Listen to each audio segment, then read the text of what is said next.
الحمدللہ رب العالمین، الصلاۃ والسلام علی سید الانبیاء والمرسلین، اما بعد فاعوذ باللہ من الشیطان الرجیم، بسم اللہ الرحمن الرحیم۔ پڑھیے الصلاۃ والسلام علیک یا رسول اللہ، الصلاۃ والسلام علیک یا حبیب اللہ، الصلاۃ والسلام علیک یا نبی اللہ، وعلی آلک واصحابک یا نور اللہ، نویت سنت الاعتکاف۔ پیارے آقا مدینے والے مصطفیٰ صلی اللہ تعالیٰ علیہ وآلہ وسلم پر درود پاک پڑھنے کے بے شمار فضائل احادیث مبارکہ میں موجود ہیں۔ مسند الفردوس میں فرمان آخر نبی صلی اللہ تعالیٰ علیہ وآلہ وسلم ہے کہ بے شک بروز قیامت اس کی دہشتوں اور حساب کتاب سے جلد نجات پانے والا شخص وہ ہوگا جس نے دنیا میں مجھ پر کثرت کے ساتھ درود پاک پڑھے ہوں گے۔ صلو علی الحبیب صلی اللہ تعالی علی محمد صلی اللہ تعالی علیہ وآلہ وسلم، صلاۃ و سلام علیک یا سیدی یا سیدی یا رسول اللہ۔ الحمدللہ حسب معمول پروگرام شرعی احکام کا سلسلہ جاری ہے۔ اس سے پہلے کہ باقاعدہ اس پروگرام کا آغاز ہو، سوال جواب کا آغاز ہو، آئیے اچھی سی نیتیں کر لیتے ہیں کہ بخاری شریف کی پہلی حدیث پاک ہے انما الاعمال بالنیات، یعنی اعمال کا دار و مدار یہ نیتوں پر ہے۔ تو جتنی اچھی نیتیں زیادہ ہوں گی اتنا ہی ثواب بھی انشاءاللہ زیادہ ملے گا۔ تو میں یہ نیت کرتا ہوں کہ اللہ کی رضا حاصل کرنے کے لیے اول تا آخر اس سلسلے میں شریک رہوں گا۔ یہاں پر جو سوالات کیے گئے ممکنہ صورت میں ان کے جوابات دینے کی کوشش کروں گا، جو کچھ بیان کیا گیا خود بھی اس پر عمل کرنے کی کوشش کروں گا، اور اپنے دیگر مسلمان بھائیوں تک بھی یہ باتیں پہنچانے کی کوشش کروں گا۔ آپ اس ٹائم یہ نیت کریں کہ اللہ کی رضا حاصل کرنے کے لیے اول تا آخر اس سلسلے میں شریک رہیں گے۔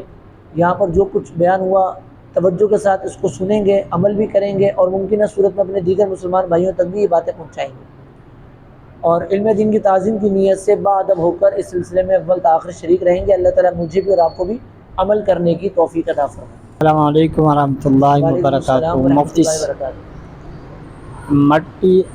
ملتانی مٹی کا کھانا کیسا ہے جی؟ حد ضرر تک یعنی نقصان پہنچانے کی حد تک مٹی کھانا ناجائز و گناہ ہے، یعنی اتنی مقدار میں مٹی کھانا کہ جو نقصان پہنچائے یہ حرام ہے، ناجائز و گناہ ہے۔ البتہ معمولی مقدار میں مٹی کھانا کہ جس سے نقصان نہ پہنچے یہ جائز ہے۔ ہمارے پاکستان کے بعض علاقوں میں بعض مٹیاں جو ہیں وہ آگ وغیرہ پر بھون کر فروخت بھی کی جاتی ہیں، اور بچے اور بڑے اسے کھاتے ہیں، جسے ملتانی مٹی کہتے ہیں۔ تو اگر ملتانی مٹی اتنی مقدار میں کھائی جائے کہ جو نقصان نہ پہنچائے تو یہ جائز ہے، لیکن نقصان پہنچانے کی حد تک، حد ضرر تک اس مٹی کو کھانا یہ حرام ہے۔ اچھا، اسی طرح خاک شفا، خاک شفا کسے کہتے ہیں؟ خاک شفا سے مراد مدینہ منورہ کی مبارک مٹی ہے۔ تو خاک شفا بطور تبرک اس کو چکھ لینا یا معمولی مقدار میں کھا لینا کہ جس سے نقصان نہ پہنچے یہ جائز ہے، اور برکت کی نیت سے اس کو استعمال کیا جا سکتا ہے کہ جیسے آپ خاک شفا اگر میسر ہو تو معمولی سی مقدار میں خاک شفا کو پانی میں گھول کر اس پانی کو پی لیں، یا تبرک کے طور پر معمولی سی مقدار میں اس خاک کو چکھ لیں برکت کے لیے، کہ حدیث پاک میں آیا ہے غبار المدینہ شفاء، یعنی مدینہ کے غبار میں شفا ہے۔ اور ایک حدیث پاک کا مضمون ہے تربت اردینہ یشفی سقیمنا، یعنی پیارے آقا صلی اللہ علیہ وسلم نے ارشاد فرمایا کہ ہماری زمین مدینہ کی مٹی یہ ہمارے بیماروں کو شفا دیتی ہے۔ تو خاک شفا، خاک مدینہ اس میں شفا ہے، وہ خاک شفا ہے، اس کو برکت کے لیے استعمال کرنا یہ جائز ہے، اور اپنے وطن میں لانا بھی جائز ہے۔ بعض جو عمرے پہ جاتے ہیں یا حج پہ جاتے ہیں تو وہ تبرک کے طور پر خاک شفا یا وہاں کی کنکریاں پتھر وغیرہ لے بھی آتے ہیں کہ اپنے احباب کو تحفے میں دیں گے، یا اس کو سنبھال کر برکت کے لیے رکھیں گے، ایک یادگار کے لیے رکھیں گے، تو اس کو وہاں سے لانا بھی جائز ہے۔ لیکن عشاق یہ اس کو گوارا نہیں کرتے کہ وہاں کی خاک کو، وہاں کے کنکر، وہاں کی مٹی کو یا اس طرح کی کسی چیز کو لایا جائے۔ وجہ اس کی یہ ہے کہ جمادات، یعنی یہ جو چیزیں جن میں جان نہیں ہے، یہ بھی ہمارے پیارے آقا صلی اللہ تعالی علیہ وآلہ وسلم سے محبت رکھتے ہیں، تو علماء فرماتے ہیں کہ انہیں وہاں سے جدا نہ کیا جائے، اور ان کا محبت کرنا یہ احادیث سے بھی ثابت ہے، جیسا کہ ہمارے پیارے آقا صلی اللہ تعالی علیہ وسلم جس لکڑی کے ستون سے ٹیک لگا کر آپ خطبہ ارشاد فرمایا کرتے تھے، اور پھر جب آپ کے لیے ممبر تیار ہوا اور آپ ممبر پر تشریف فرما ہوئے تو وہ ستون آپ کی یاد میں، آپ کے فراق میں پھوٹ پھوٹ کر رویا، کہ جس طرح بچہ روتا ہے۔ صحابہ کرام فرماتے ہیں کہ ہم نے اس کے رونے کی آواز سنی۔ اس سے آپ اندازہ لگائیں کہ جو بے جان چیزیں ہوتی ہیں یہ بھی ہمارے پیارے آقا صلی اللہ علیہ وسلم سے محبت کرتی ہیں۔ خود آپ پیارے آقا صلی اللہ علیہ وسلم ارشاد فرماتے ہیں کہ میں مکے میں اس پتھر کو جانتا ہوں کہ جو وحی نازل ہونے سے پہلے مجھ پر سلام کیا کرتا تھا۔ اور جبل احد کے بارے میں پیارے آقا صلی اللہ علیہ وسلم نے ارشاد فرمایا کہ یہ پہاڑ جبل احد یہ مجھ سے محبت رکھتا ہے اور ہم اس سے محبت رکھتے ہیں۔ اور اس کے برعکس ایک اور پہاڑ ہے کہ جو مدینے کی حدود سے باہر ہے، جبل عیر اس کا نام ہے، اس کے بارے میں ارشاد ہوا کہ یہ مجھ سے بغض رکھتا ہے اور ہم اس سے بغض رکھتے ہیں۔ اور جبل عیر جو ہے یہ منافقوں کی پناہ گاہ تھی، منافق وہاں مشورہ وغیرہ کیا کرتے تھے، اس کی پناہ گاہ تھی۔ اور اس کے بارے میں فرمایا کہ جبل عیر یہ جہنم کے دروازوں میں سے ایک دروازہ ہے، اور جبل احد کے بارے میں آیا ہے کہ یہ جنت کے دروازوں میں سے ایک دروازہ ہے۔ تو ان چیزوں کا پیارے آقا صلی اللہ علیہ وسلم سے محبت کرنا یہ ثابت ہے، تو لہذا عشق کا تقاضا تو یہی ہے کہ وہاں سے کسی چیز کو نہ لایا جائے، یعنی پتھر کنکری یا مٹی وغیرہ اس کو وہاں سے جدا نہ کیا جائے، لیکن اگر کوئی لے آتا ہے تبرک کے طور پر یا تحائف وغیرہ دینے کے طور پر تو اس کا لانا جائز۔ السلام علیکم۔ وعلیکم السلام ورحمۃ اللہ وبرکاتہ۔ یہ جوتے پہن کے نماز جنازہ پڑھنا کیسا ہے؟ جوتے پہن کر نماز جنازہ پڑھنا جائز ہے، جبکہ جوتے بھی پاک ہوں اور زمین بھی پاک ہے۔ جوتے پاک ہیں، زمین بھی پاک ہے، اس صورت میں جوتے پہن کر نماز پڑھنا جائز ہے۔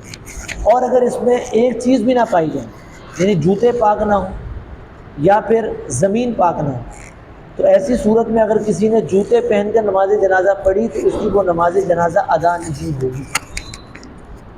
لہذا اگر یہ معلوم ہے آپ کو کہ زمین پاک ہے اور جوتے پاک ہیں، تو اس صورت میں اگر کوئی شخص جوتے پہن کر نماز پڑھ لیتا ہے، نماز جنازہ پڑھ لیتا ہے، تو اس کا نماز جنازہ پڑھنا جائز ہے۔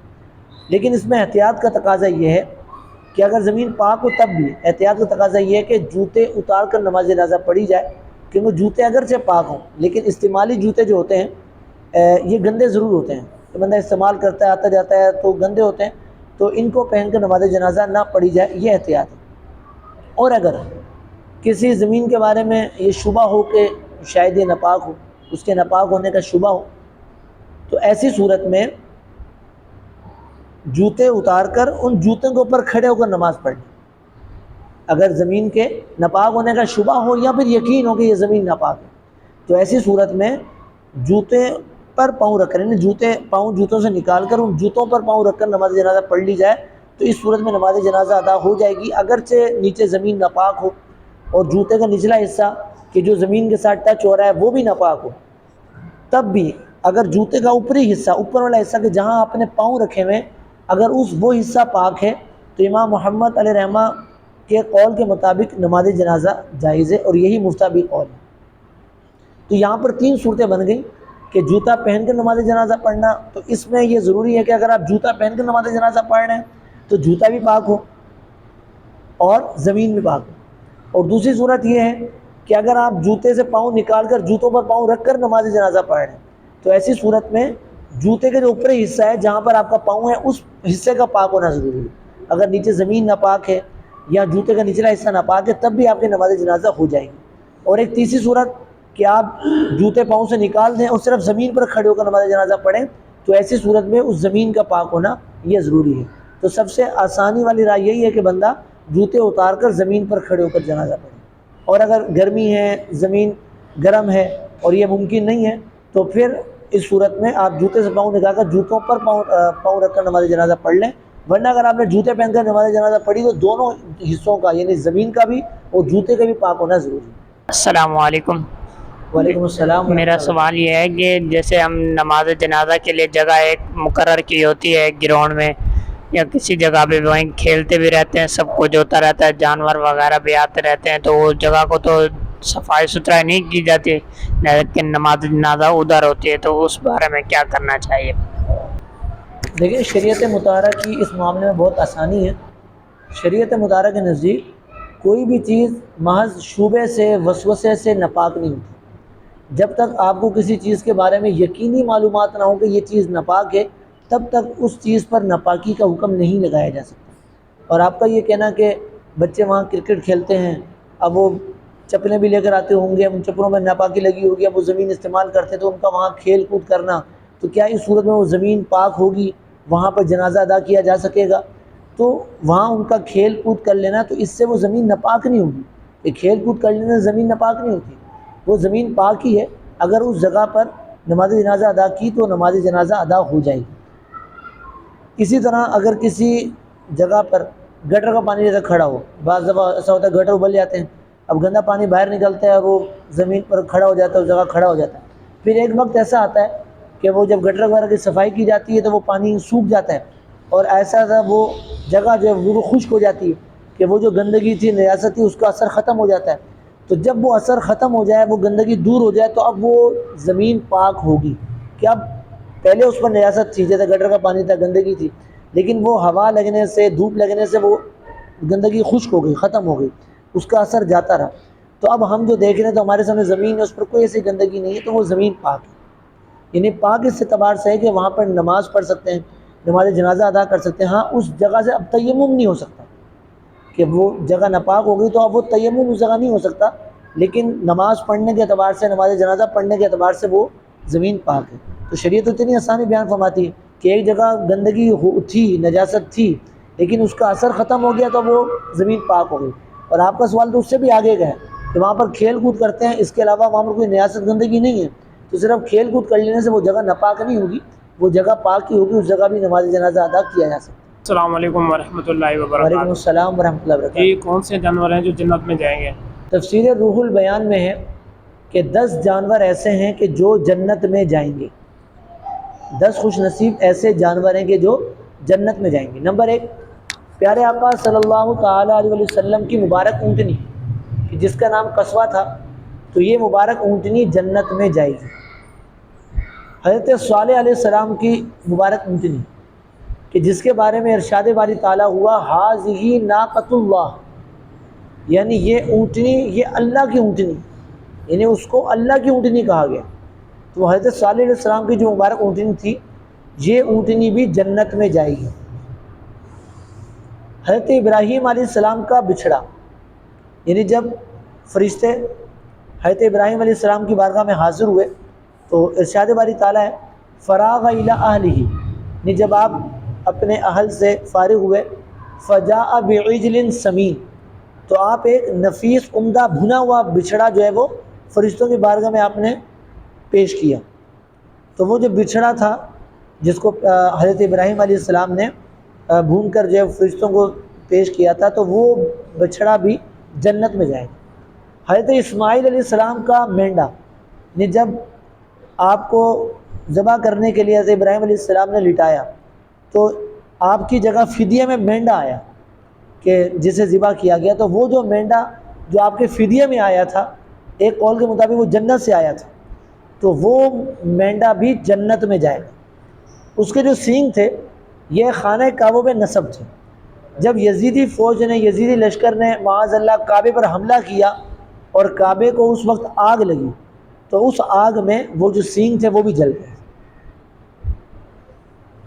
تو یہ مینڈا جو ہے یہ بھی جنت میں جائے گا۔ حضرت موسیٰ علیہ السلام کی گائیں یہ جنت میں جائے گی۔ اس گائیں کے نام پر جو پوری ایک سورت ہے جو پہلے پارے سے شروع ہو کر تیسرے پارے میں ختم ہوتی ہے، سورۃ البقرہ۔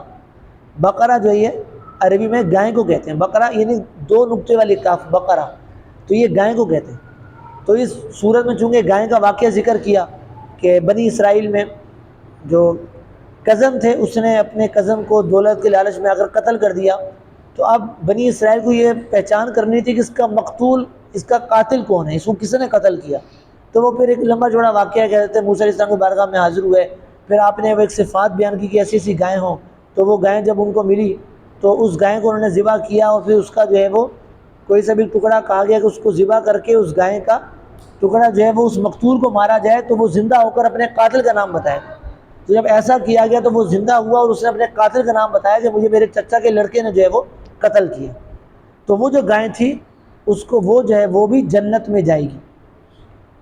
اس کے علاوہ حضرت یونس علیہ السلام جس مچھلی کے پیٹ میں رہے، حضرت یونس علیہ السلام جس مچھلی کے پیٹ میں رہے وہ مچھلی بھی جنت میں جائے گی.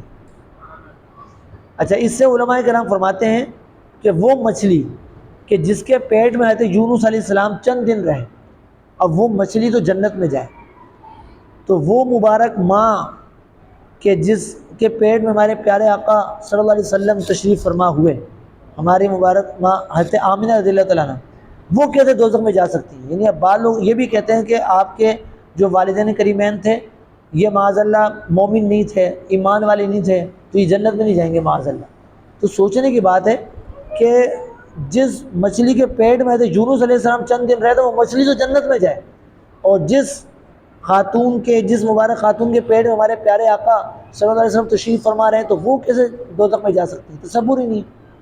اچھا، اسی طرح حضرت عزیر علیہ السلام کا دراز گوش یعنی گدھے کو بولتے ہیں. تو آپ کا بھی ایک واقعہ ہے کہ آپ 100 سال تک جو ہے وہ آرام فرماتے رہے. جب آپ بیدار ہوئے تو آپ سے پوچھا گیا کہ کتنا عرصہ آپ نے آرام کیا؟ تو آپ نے کہا جب آپ آرام کے لیے لیٹے تو صبح کا وقت تھا، جب آپ کی آنکھ کھلی تو سورج غروب ہو رہا تھا. تو آپ نے کہا ایک دن کا وقت ہوگا میں نے آرام کیا. تو کہا گیا کہ 100 سال گزر گئے. اپنے جو گدھے کو دیکھیں تو اس گدھے کی ہڈیاں بھی ختم ہو چکی تھیں. 100 سال آپ آرام فرماتے رہے. تو وہ جو آپ کا مبارک گدھا تھا، مبارک دراز گوشت تھا، وہ بھی جنت میں جائے گا. حضرت سلیمان علیہ السلام کی چونٹی یہ بھی جنت میں جائے گی. اس کا واقعہ ہے کہ جب حضرت سلیمان علیہ السلام لشکر لے کر آ رہے تھے، حتی اذا اتوا علی وادی النمل، کہ جب آپ چونٹیوں کی وادی جو ہے وہاں پہنچے، قالت نملۃ یا ایھا النمل ادخلوا مساکنکم، تو وہ جو چونٹیوں کی ملکہ تھی اس نے یہ کہا کہ اپنے لشکر سے کہا کہ تم جو ہے وہ اپنے بلوں میں چلے جاؤ. لا یحطمنکم سلیمان وجنودہ وهم لا یشعرون، کہیں ایسا نہ ہو کہ حضرت سلیمان علیہ السلام کا لشکر جو ہے وہ تمہیں رون ڈالے، تمہیں پیروں تلے رون ڈالے، انہیں شعور بھی نہ ہو. یعنی وہ بھی یہ سمجھتی ہے کہ جو نبی کا لشکر ہے وہ جان بوجھ کر نہیں رونیں گے، یعنی انہیں شعور نہ ہو. اس حالت میں جو ہے وہ تمہیں رون دیا جائے تو تم اپنے بلوں میں چلی جاؤ. تو حضرت سلیمان علیہ السلام نے اس چونٹی کی اس آواز کو 3 میل دور سے سنا. 3 میل دور سے آپ نے اس چونٹی کی آواز کو سنا. یہ چونٹی کی ملکہ تھی، اور تفاسیر میں یہ کہ لنگڑی تھی، چونٹی کی ملکہ تھی. یہ چونٹی بھی جنت میں جائے. پھر آپ نے اپنے لشکر کو رکنے کا حکم دیا تاکہ وہ چونٹیاں جو ہیں وہ اپنے اپنے بلوں میں چلی جائیں. اسی طرح حضرت سلیمان علیہ السلام کا ہدہد یہ بھی جنت میں جائے گا. تو یہ 9 جانور ہو گئے. اور 10واں اور آخری اصحاب کہف کا کتا کہ جس کا نام کتمیر ہے، اس کا واقعہ بھی قرآن میں موجود ہے. وَكَلْبُهُمْ بَاسِطٌ ذِرَاعَيْهِ بِالْوَسِيدِ، کہ ان کا کتا جو ہے وہ اپنے ہاتھوں کو پھیلائے ہوئے غار کے سرانے اس کے کنارے بیٹھا ہوا. تو یہ جو اصحاب کہف کا کتا ہے یہ بھی جنت میں جائے گا. اور اس میں ایک عبرت کی بات یہ بھی ہے کہ ایک شخص گزرا بلعم بن باعورہ، اس کا نام تھا بلعم بن باعورہ. ایک شخص کا اس کو وہ مقام عطا تھا، اللہ نے وہ مقام اس کو دیا تھا کہ وہ اپنی جگہ بیٹھے بیٹھے جب نظر اٹھاتا تو لوح محفوظ پر کیا لکھا پڑھ لیتا تھا. اتنا بڑا اس کو مقام عطا کیا. لیکن بنی اسرائیل کے ورغلانے پر، بہکانے پر معاذ اللہ اس نے ایک نبی حضرت موسیٰ علیہ السلام کے خلاف دعا کی. یعنی وہ مستجاب الدعوات تھا، اس کی دعا قبول ہوتی تھی. تو اس بد نصیب نے لالچ میں آ کر حضرت موسیٰ علیہ السلام کے خلاف دعا کی، جس کی نحوست سے اس کی زبان جو ہے وہ لٹک کر باہر آ گئی اور یہ کافر ہو کر مرا. کتنا بڑا مقام تھا اس کا کہ بیٹھے بیٹھے لوح محفوظ پر لکھا پڑھ لیتا تھا لیکن انجام کیا ہوا؟ کافر ہو کر مرا۔ تو اس طرح کی روایات بھی موجود ہیں کہ یہ جو بلم بن باورہ ہے یہ اصحاب کہف کا جو کتا ہے، اصحاب کہف کا کتا جو ہے وہ بلعام بن باورہ کی شکل میں جنت میں داخل ہوا، اور یہ بد نصیب جو ہے وہ جہنم میں جائے گا، کافر ہو کر مرا۔ اور بعض بزرگوں سے یہ بھی ملتا ہے کہ انہوں نے اس کی وجہ یہ بیان کی کہ جب اللہ تعالیٰ سے اس کے حال کا جب دریافت کیا کہ مالک و مولا اس کا ایسا حال کیسے ہوا کہ اتنا اعلیٰ مقام اس کو ملا اور یہ ایسے کفر کی موت مرا، تو جواب یہ ملا کہ اس نے کبھی میرا شکر ادا نہیں کیا، اگر یہ ایک بار بھی میرا شکر ادا کر لیتا تو میں اس کا انجام ایسا نہ کرتا۔ تو اس سے آپ اندازہ کریں کہ رب تعالیٰ کا شکر ادا کرنے میں ایک تو نعمتوں میں اضافہ ہونے کا بھی سبب ہے، اور شکر سے ایمان بھی سلامت رہتا ہے اور منصب بھی سلامت رہتا ہے۔ تو اللہ تعالیٰ ہمیں جو سنا اس پر عمل کرنے کی توفیق عطا فرمائے۔ السلام علیکم۔ وعلیکم السلام ورحمۃ میرا اللہ۔ سوال یہ ہے کہ اوجری کھانے سے زبان ناپاک ہو جاتی ہے؟ دیکھیں اوجڑی کھانا یہ جائز نہیں ہے۔ اوجڑی اس سے مراد معدے میں جھلی ہوتی ہے جو گوبر سے نجاست سے پخانے سے متصل ہوتی ہے، ملی بھی ہوتی ہے، تو اوجڑی کھانا یہ مکروہ تحریمی و گناہ ہے۔ حلال جانور کے وہ اجزاء کہ جنہیں نہیں کھا سکتے، اعلیٰ علیہ رحمٰن نے فتاوی رضویہ میں تقریباً 22 اجزاء ذکر کیے ہیں کہ جو اجزاء نہیں کھائے جا سکتے، انہی میں سے ایک اوجڑی بھی ہے، تو اوجڑی کھانا جائز نہیں ہے۔ اچھا، معدے کے اوپر کا جو گوشت ہوتا ہے کہ جب جھلی نکال دی جائے تو وہ جو اوپر کا گوشت بچتا ہے اس کو بٹ کہتے ہیں، تو بٹ کھانا جائز ہے، حلال جانور کی بٹ کھانا جائز ہے، لیکن اوجڑی کھانا جائز نہیں ہے۔ لیکن ایسا نہیں ہے کہ جو شخص اوجڑی کھا لے تو اس کی زبان ناپاک ہو جائے، ایسا نہیں۔ اگر کسی نے یہ بات بیان کی ہے تو وہ غلط بات ہے۔ اوجڑی کھانا جائز تو نہیں ہے لیکن اس کے کھانے سے زبان ناپاک نہیں ہوتی، یہ عوام میں غلط بات مشہور ہے۔ جب بعض باتیں ایسی ہوتی ہیں کہ جو غلط مشہور ہو جاتی ہیں، کہ جیسے زبان ناپاک ہونے کے حوالے سے ایک بات یہ بھی مشہور ہے عوام میں کہ اگر سور کا نام لیا جائے تو اس کا نام لینے سے زبان ناپاک ہو جاتی ہے۔ بعض لوگ تو یہاں تک بھی کہتے سنائی دیے کہ 40 دن کے لیے زبان ناپاک ہو جاتی ہے، تو ایسا کچھ نہیں۔ اگر کوئی شخص سور کا نام لے لے تو اس کی زبان ناپاک نہیں ہوتی، یوں ہی سور کا نام لینے سے وضو نہیں ٹوٹتا۔ اب سور اس کو عربی میں خنزیر کہتے ہیں۔ اب خنزیر کا لفظ تو قرآن میں موجود ہے، لحم الخنزیر، کہ خنزیر کا گوشت تم پر حرام قرار دیا گیا۔ اب اگر کوئی قرآن پاک کی تلاوت کرے اب خنزیر کا لفظ کہے تو کیا اس کی زبان ناپاک ہو جائے گی؟ تو ایسا نہیں ہے، یہ عوام میں غلط بات مشہور ہے، سور کا نام لینے سے زبان ناپاک نہیں ہوتی۔ اسی طرح ایک غلط فہمی یہ بھی لوگوں میں پائی جاتی ہے کہ اگر بیوی اپنے شوہر کا نام لے لے، اس کو نام لے کر پکارے تو اس سے نکاح ٹوٹ جاتا ہے، تو یہ بات درست نہیں ہے۔ ویسے بیوی کا شوہر کو نام لے کر پکارنا یہ مکروہ ہے، شریعت اس کو پسند نہیں کرتی، یہ مکروہ ہے۔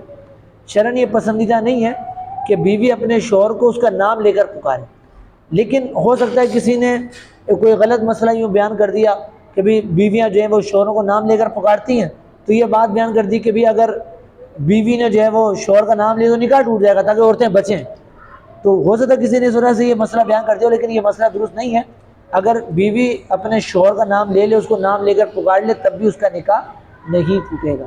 اچھا، یہاں پر میں چند غلط فہمیاں اور بیان کر دیتا ہوں کہ جو لوگوں میں پائی جاتی ہیں، تو اس میں یہ ہے کہ آپ کے بھی ہو سکتا ہے کہ کچھ مسائل حل ہو جائیں، آپ کے ذہن میں بھی کوئی ایسی باتیں ہوں تو وہ سن کر وہ باتیں آپ کی حل ہو جائیں۔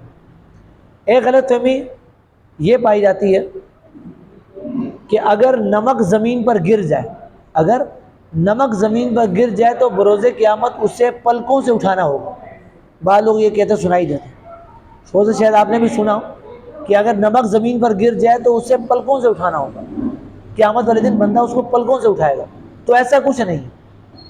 اولاً تو نمک گرانا نہیں چاہیے کہ رزق ہے، رزق کا احترام کرنا چاہیے، اس کا ادب کرنا چاہیے، اور کوئی بھی جان بوجھ کر تو ایسے رزق کو نہیں گرائے گا۔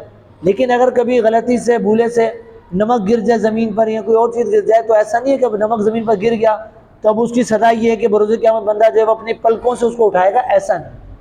تو یہ بات جو عوام میں غلط مشہور ہے۔ ویسے رزق کا احترام کرنا چاہیے، اس کا ادب کرنا چاہیے، کہ ایک حدیث پاک کا مضمون ہے کہ پیارے آقا صلی اللہ علیہ وسلم نے روٹی کو جو ہے وہ زمین پر گرا دیکھا تو آپ نے حضرت عائشہ سے فرمایا کہ اسے اٹھاؤ، روٹی کا احترام کرو، روٹی کا احترام کرو، کہ یہ جب کسی قوم سے گئی ہے تو واپس لوٹ کرنی ہے، یعنی اگر رزق کا احترام نہیں کریں گے اور اگر رزق چلا گیا، بے برکتی ہوئی، تو پھر ہو سکتا ہے برکت نہ ہو، تو پھر اس کے لیے برکت کے لیے برکت تلاش کرنا پڑے، اور پھر جو ہے وہ ایسا نہ ہو کہ ہم رزق سے معروم ہو جائیں۔ رزق کا ادب کرنا چاہیے۔ تو اگر نمک زمین پر گر جائے تو ایسا نہیں ہے کہ بروز قیامت اس کو پلکوں سے اٹھانا ہوگا۔ اچھا، ایک بات، کچھ دنوں پہلے مدینہ مذاکرہ میں یہ سوال ہوا کہ 3-4 دن ایسا ہوا کہ دودھ جو ہے وہ ابل کر گر گیا، تو اب بعض لوگوں کا کہنا یہ ہے کہ دودھ ابل کر اس طرح گرے تو اس سے بے برکتی ہوتی، تو کیا یہ بات درست ہے؟ اس کا جواب یہ ہے کہ دودھ ابل کر گرنا تو یہ تو غفلت ہے کہ توجہ نہیں رکھی، غفلت ہو گئی، وقت پر دودھ کو بند نہیں کیا، تو وہ آنچ زیادہ تھی تو جس سے جو ہے وہ ابل کر دودھ گر گیا، تو اولاً تو اس کا خیال رکھنا چاہیے تھا۔ لیکن اگر دودھ ابل کر گر گیا یا 3-4 دن لگاتار ایسا ہو گیا کہ دودھ ابل کر گر گیا، تو اب اس سے ایسا نہیں ہے کہ بے برکتی ہوگی، یہ بے برکتی کے اسباب میں سے نہیں ہے۔ اسی طرح بعض لوگوں کو یہ کہتے سنائی دیا کہ اگر کسی شخص کو خواب آئے اور وہ خواب بھول جائے، یعنی اسے خواب آئے اور وہ اپنے خواب کو بھول جائے، تو اس کا مطلب کہ وہ جھوٹ بولتا ہے، کہ جو بندہ جھوٹ بولتا ہے وہ خواب بھول جاتا ہے، تو ایسا بھی کچھ نہیں ہے۔ خواب تو بندہ بھول جاتا ہے، بعض اور چیزیں بھول جاتا ہے، تو یہ بھولنا جو ہے یہ خاص اس طور پر کہ جو بندہ خواب بھول جائے تو وہ جھوٹ بولتا ہے، یہ اس کی علامت نہیں ہے، اور نہ ہی اس بنیاد پر کسی پر یہ کہہ سکتے ہیں، یہ الزام لگا سکتے ہیں چونکہ اپنا خواب بھول گیا، یہ اپنا خواب بھول گیا تو یہ جھوٹ بولتا ہے، اس طرح کا الزام بھی نہیں لگا سکتے، اور ایسی بات کہہ بھی نہیں سکتے کہ اس سے اس مسلمان کی دل آزاری بھی ہے، اور کسی مسلمان کی بلا وجہ شدید دل آزاری کرنا، اسے تکلیف دینا، یہ ناجائز و حرام ہے۔ ہاں اتنا ضرور ہے کہ جو بھولنے کا مرض ہے، تو بندے کو بھولنے کا مرض جو ہوتا ہے، اس میں ایک سبب گناہ بھی قرار دیا کہ گناہوں کی وجہ سے نسیان پیدا ہوتا ہے۔ اگر بندہ گناہ کرے تو اس کی نحوست ایک یہ بھی ہے کہ بندہ باتیں بھول جاتا ہے، اس کو بھولنے کا مرض ہوتا ہے۔ تو اگر کوئی شخص یہ چاہتا ہے کہ مجھے علم دین میں سیکھوں، مجھے یہ باتیں یاد رہے، میرا حافظہ مضبوط رہے، میں بھولوں نہ، تو اس کا ایک سبب علماء نے یہ بھی بیان فرمایا کہ وہ گناہوں سے بچے، کہ یہ جو نسیان ہے یہ عصیان سے پیدا ہوتا ہے، عصیان یعنی گناہ، تو گناہوں سے جو ہے وہ بھولنے کا مرض پیدا ہوتا ہے، تو بندہ گناہوں سے بچے گا تو انشاءاللہ اس کا حافظہ بھی مضبوط ہوگا، اس کو باتیں یاد بھی رہیں گی۔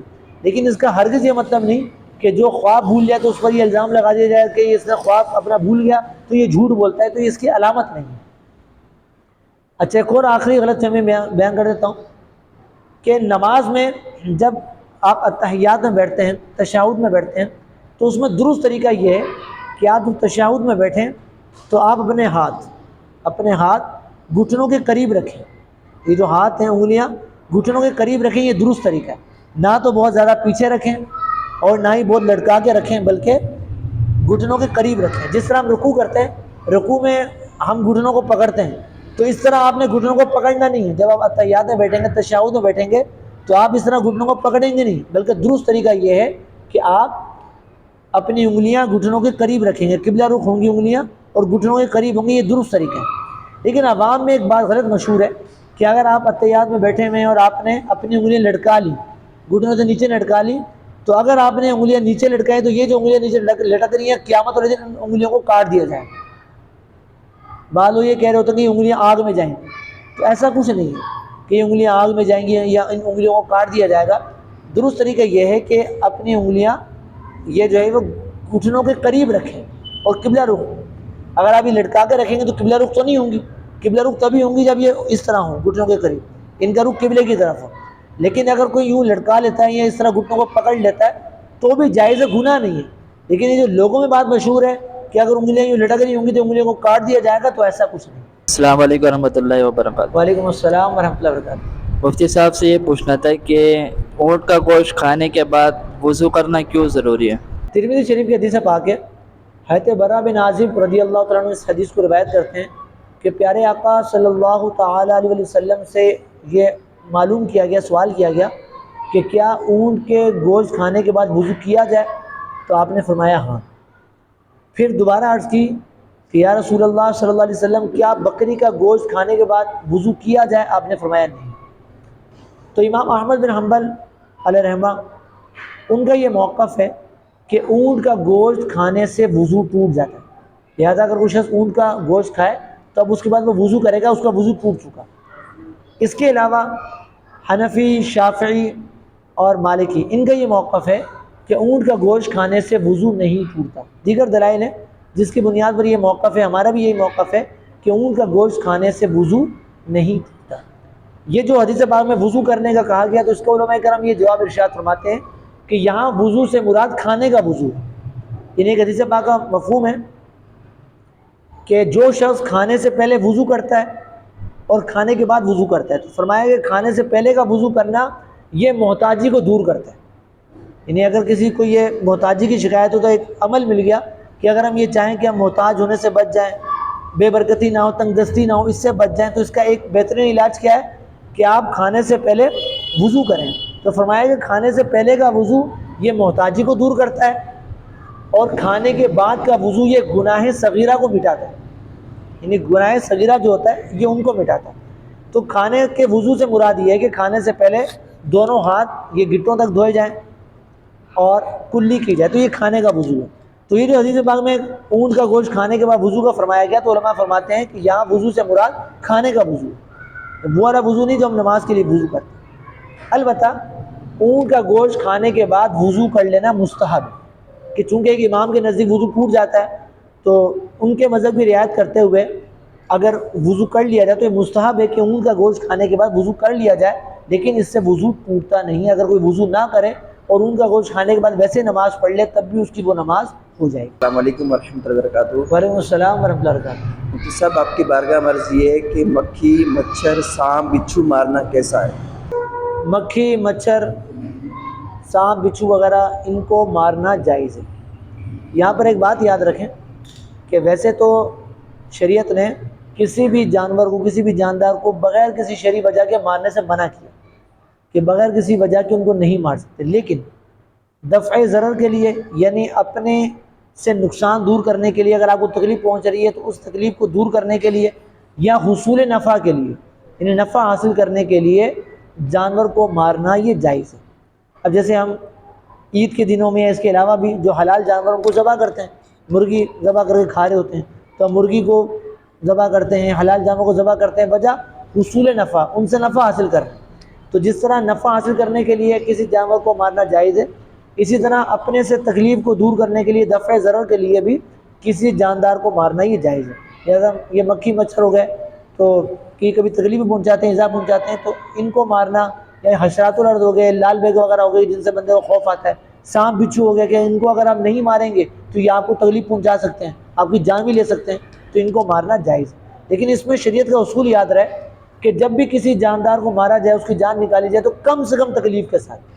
حدیث پاک کا مفہوم ہے کہ اچھے طریقے سے ان کو مارو.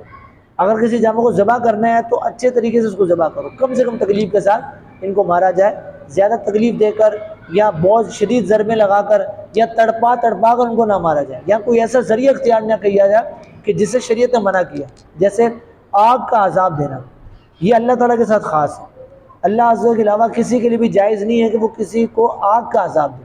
اب ہمارے یہاں ایسی چیزیں بھی آ گئی ہیں, ایسے حالات بھی آ گئے ہیں مکھی مچھر مارنے کے لیے کہ اب وہ کیا ہوتا ہے کہ مچھر جب اسے ٹکراتا ہے تو ایک دم وہ آواز سی پیدا ہوتی ہے, وہ مر جاتا ہے, وہ کرنٹ لگنے سے مرتا ہے. انہیں ایسے حالات آ چکے ہیں, ایسی مشینیں آ گئی ہیں کہ وہ مکھی یا مچھر اس سے ٹکرائیں گے, وہ مر جائیں گے.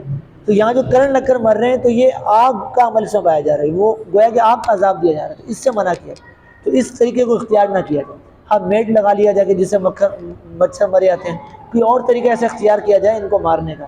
اسی طرح چونٹیاں اگر ایذا دے رہی ہیں, زیادہ ہو گئی ہیں, تو بعض دفعہ چونٹیاں جہاں سے نکل رہی ہوتی ہیں وہاں پاؤڈر وغیرہ ڈال دیا جاتا ہے, تو اس طریقے سے بھی انہیں مارا جا سکتا ہے. تو کم سے کم تکلیف کے ساتھ کسی جاندار کو حصول نفع کے لیے یا اپنے سے تکلیف دور کرنے کے لیے مارنا جائز ہے. اللہ تعالیٰ ہمیں جو سنا ہے اس پر عمل کرنے کی توفیق عطا فرمائے.